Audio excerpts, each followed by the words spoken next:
Hello, so I'll be giving a full walkthrough on the Squarespace main menu. So, how do you modify the main menu of your website to reflect your business needs? Here you have home, about, collection, and we'll go through how to add a new menu item if you wanted to, how to remove a menu item from the list, how to delete one, how to hide it, or change the order of the menu items. Perhaps you wanted the about to be right in front instead of the home, or you don't even want the home link at all. Also, we go through submenus like these ones, and then eventually how to hide some pages and more details on editing menus and optimizing them for search engine optimization. Yeah.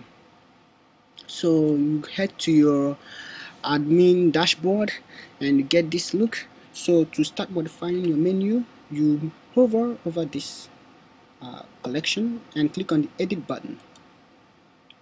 Then you get this nice list of pages and links that are on your main menu. First, to add a new main menu item, you click on this button here, the plus button. It will bring up this box that shows you asks you what kind of menu item you would like to add. I'll go in greater details on what these things do differently, but that is not in the context of this conversation, so this video. So for now, just know that various items have various purposes, and that our folder is different from a page. So, but for our purposes, we'll be using pages because they are quite simple to set up and to edit. So we click add a page and we call our page example, and then we refresh, and now example is right in front of home. If we come here and refresh the website, we see that example is now in front of home, and we don't want that to happen. We actually want the example to be at the end of the list, not in front of the list. You go back to your dashboard and then you drag example down. You drag it by holding it and all the way to the bottom.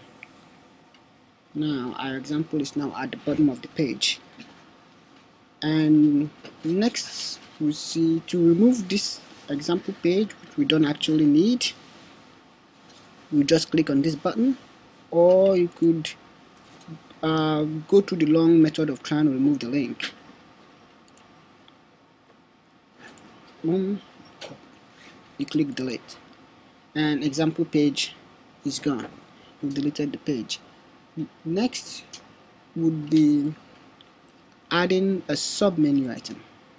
So if you had a bunch of menus and a bunch of folders, and wanted to add submenu to them, you click on the caret and add page.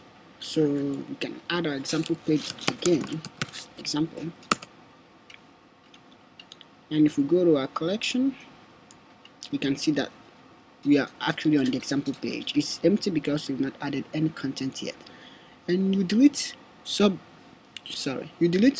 items the same way you delete main menu items, by clicking on the bin icon and delete example. Yes, example gets deleted. And you also order submenu items the same way that you order main menu items. So if we moved gift cards above this one in the list, when we go back to our collection, gift cards now above. Next, we would explore disabled items. So if you look at this gallery, you notice it's not listed here. Even though it's here, we cannot see the gallery here, and that's because it is disabled. To disable an item or to enable one, you click on this icon here, and you see this link that says enabled and disabled. Now it is enabled, and if you click on that disable collection, you click confirm. Now it's disabled. We'll get back more on the details of editing menu items. For now, let's look at what this not linked section does. Not linked is for adding public pages that you don't want to appear in your navigation. This is very important, as some pages you want are important to you, but you don't want them in your main navigation, or you divide it. You want users to be able to access them easily, but not through your main menu. Common one would be like this frequently asked link here, asked questions link. We don't want it here, it's taking up space, but we still want users to be able to access it. We can do this by simply dragging this link down to the not linked section, and we can see that it is no longer in the main menu, but it's still available. If we refresh this page, the frequently asked questions is no longer available, but if you added /FAQ, you can still see it. So to access this, we need to add the link to any page we want. Probably like we can add it to the contact page, like here. I added it here. So and you can do that by just clicking edit content, and then let me do it again so you can see how it's done. Let me delete it. Type in, go to frequently asked questions, highlight it, and then click on link, click on content, and select frequently asked questions, and then you save. Now we don't have that link there, but we still have it available hidden somewhere on the contact page, because when people have questions, they are more likely to contact you, and that is why you want the frequently asked questions link under the contact page. So next is the home icon. It's something else that is one good application of this not linked. Sometimes you don't want this, you cannot disable. For example, if you try to delete your home icon, it will tell you cannot delete home page because it is your home page, So, but you don't want the link right up there, and that's why you can pull it all the way down into the not linked section, and now our home page is no longer there. But when we go to the home page, that does not, when we click on the logo, it doesn't stop us from seeing the home page, even though the home page is no longer there. The home page link is no longer there, icon, the home link. So the next thing is the deleted pages. This one here at the bottom. These are all the pages that we've deleted, the example pages we use for testing, and it just keeps a record for when you need them and when you want to recover a page that you deleted incidentally, and that's what it does. So more on editing pages. This is the juice of Squarespace, because it's not big on, it's not like a big suite of SEO, but if you know how to use this setting section, you can do pretty much some nice things with SEO by giving good descriptions, adequate descriptions to your pages.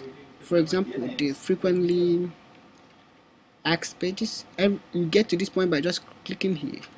Navigation title is the title you see here, is the title in the contact page. This is the navigation title.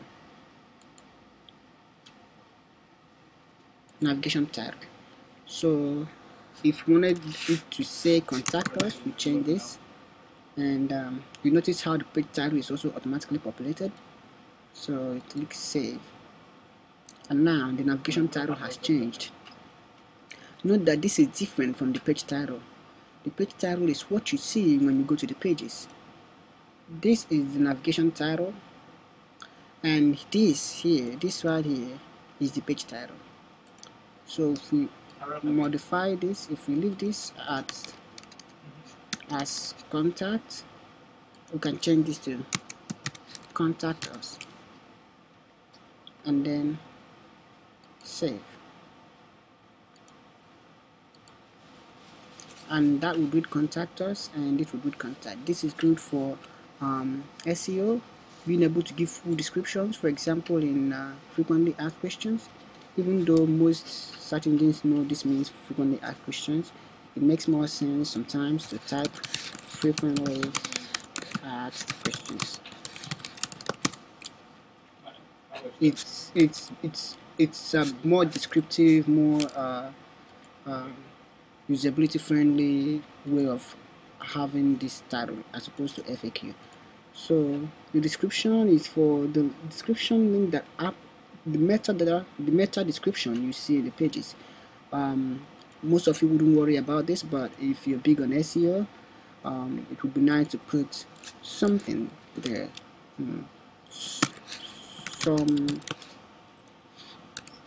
Some questions frequently asked by our customers, and then we save it. We don't see this anywhere. You only see it in the metadata of the website. It's for search engines, and with that, your site is performs better on search. Also, in that settings area is where you can enable or disable a page. So if you clicked on enabled, it's visible right now because the enabled link is checked. If you want to disable it, you can click on this. You say confirm, and right now the contact us link is now disabled. So we'll add it again, and now it's enabled. So URLs log, I see contact us. The URLs log should read contact us, contact. That's what appears here. The URLs log is what appears when you click here. So before we save, if you went on contact, it will show you about one, which is not reasonable. But if you change the contact us from about one to contact us to contact, you now save, you see that when you go to about one now, there will be nothing there, and when you click on contact, it would show you contact. That makes more sense. So last thing there is on the description is the thumbnail image. The password is for protecting the page, not really big deal.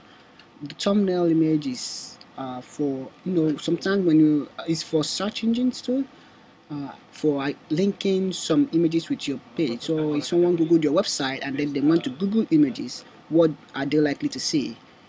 For example, in the home page link, it would be nice, it's always nice to specify, okay, there is one, but if you wanted to specify a URL image here, it's good to specify one for some pages, especially your product pages.